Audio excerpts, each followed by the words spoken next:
Business is good, I said, aiming Eddie back to professional ground. He sniffed his tea suspiciously, searched the table for a non-existent sugar bowl. I got regular jobs up the wazoo and a lot of special shit, too.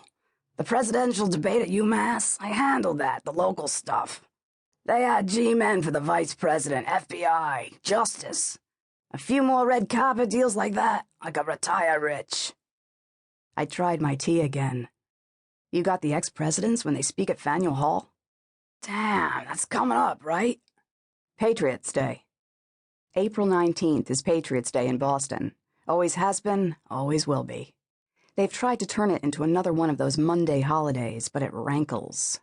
Nobody celebrates the 4th of July on the closest Monday. I don't think so. Eddie nodded gravely, like I just offered him the job.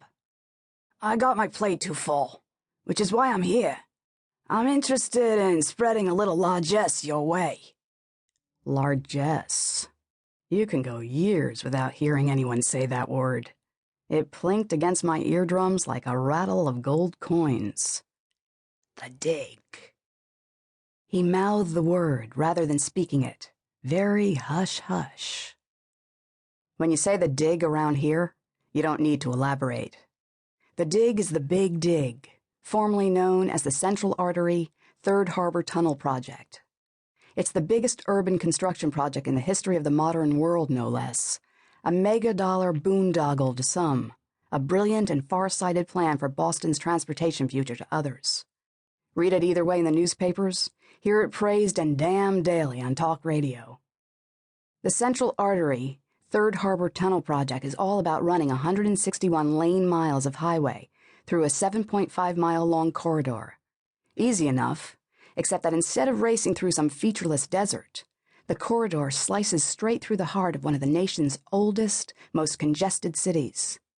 Add the news that half those highway miles are located in tunnels and include 4 major highway interchanges.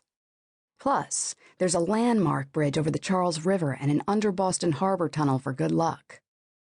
To weary natives, it seems like it's been going on forever, but really, here in the year of our Lord 2000, the dig is just hitting its stride, moving into the heaviest period of construction, with 4,000 construction workers planting $3 million a day deep into the ground.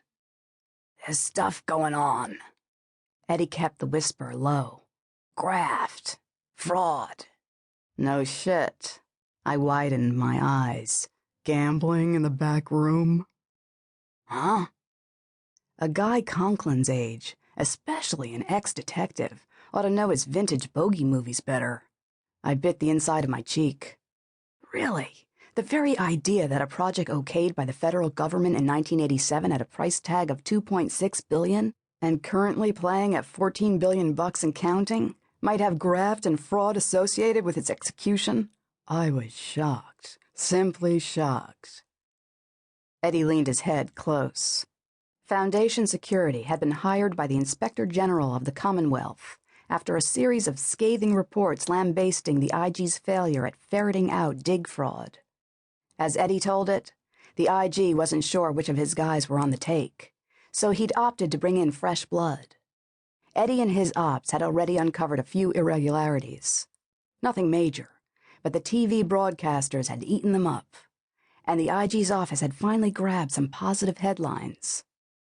Would I be interested in joining his team on a temporary basis that might lead to something more than temporary? Before my lunch with Happy Eddie, I'd been juggling medical bills, grocery bills, property tax payments, deciding whether and then when to loot my little sister's college fund. I'd been nursing a bum leg, dunning deadbeat clients, paying full rates for physical therapy.